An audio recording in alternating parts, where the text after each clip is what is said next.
Hey guys, so I wanted to talk about this phenomenon that I have noticed happening a lot recently, and it's happened to me before, so I can very much relate to it. Who knows, maybe it's happened to you as well. It's when a person has a problem with another person, they go out of their way to try to validate their concerns and their stories about the person that they do not like by either using other people's negative experiences with the other person or by name dropping people that are respected in order to validate what they're saying and as a way to recruit more people into disliking the person that they dislike. They may also decide to team up and become friends with people that have negative experiences with the person that they have a negative experience with, almost as a way of not being alone in their negative experience with this other person, and as a way to give more weight to what they're saying about the other person. It's happened a lot recently with celebrities, so I really wanted to talk about it. Many people have used this fight between Nicki Minaj and Lil Kim to show their support for artists that they like and to hurl insults and threaten the ones that they don't like. Mind you, sometimes what makes other people hate you is smaller than what you think. Sometimes when you're very good at what you do, or when people see a lot of potential in you, they naturally would want to either possess you in a way, and by possessing, I mean either have you as, in their camp as either a very close business partner, as their best friend, or an intimate partner, any of the above.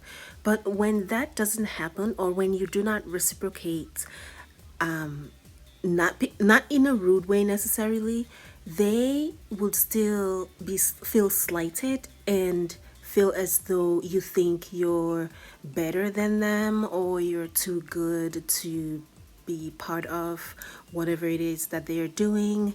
And that is actually enough for people to not like you. Sometimes the way that you succeed rubs people the wrong way. The way that other people like you rubs people the wrong way, whether you did anything to them or not.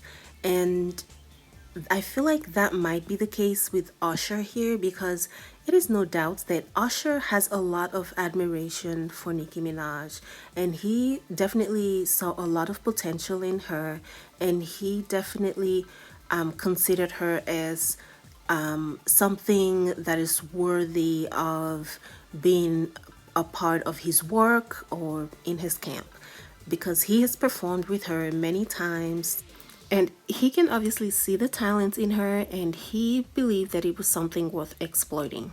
So when he made the statement that Nicki Minaj was a product of Lil Kim, it was obvious from his choice of words that that came from a place of anger. Perhaps he didn't get more business from her or he didn't get something that he wanted. Saying that Nicki Minaj was inspired by Lil Kim and saying that Nicki Minaj is a product of Lil Kim are two separate things, and one obviously contains some aggression and a little bit of dismissiveness. But anyway, this video is not about his statement, it's about what happened after he made the statement, specifically as pertaining to what Lisa Raye did in response to that Instagram live that Usher did with Swizz Beatz. I guess this clip is a little over the top.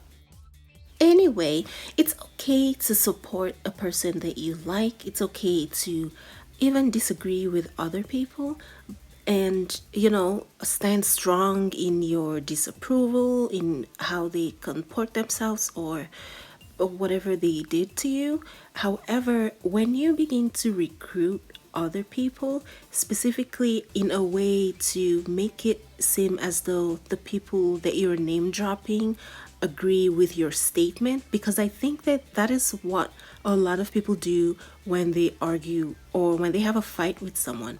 They name drop a respected person and use either a quote that that person said or a clip of that person saying something that aligns with what you're saying against a particular person as a way to make it seem as if that person whose name that you name dropped or whose quote that you used agrees with what you're saying.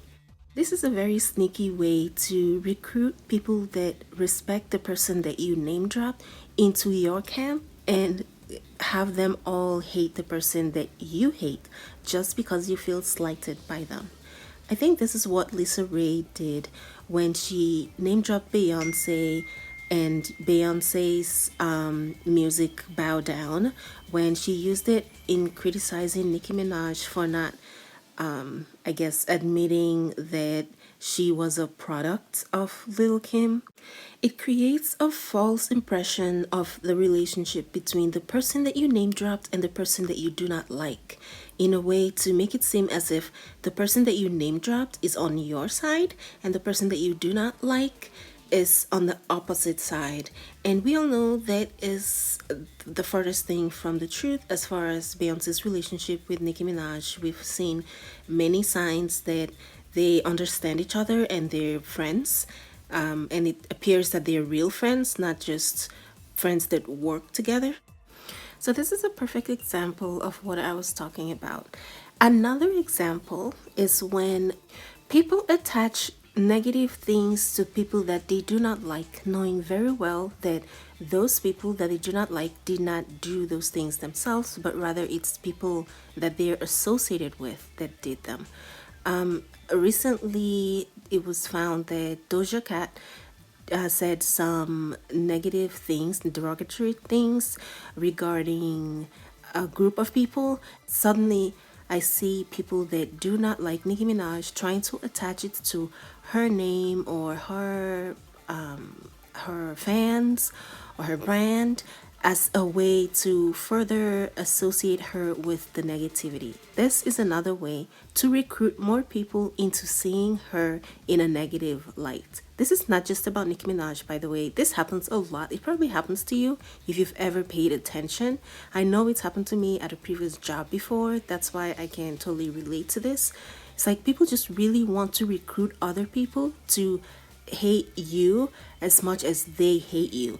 It's like their own experiences are not enough and they have to use other experiences and get things from wherever they can pull things from to validate what they're feeling towards you.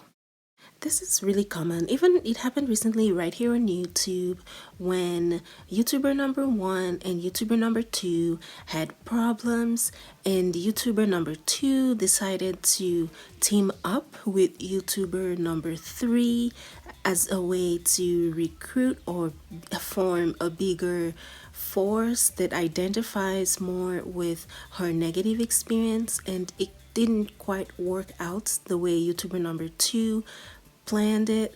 And even though this may not have been the case, this is the perception of some people that observed what happened. And it seemed as though YouTuber number two was trying to team up with other people so that they can all collectively hate YouTuber number one. And it didn't quite work that way.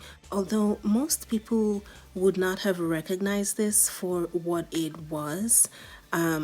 Clearly, some people do, and some people see what I'm talking about. This is really a thing. It's like people cannot just experience their own problems with other people and resolve it in the way that they know how. They have to sort of find more people to join their camp.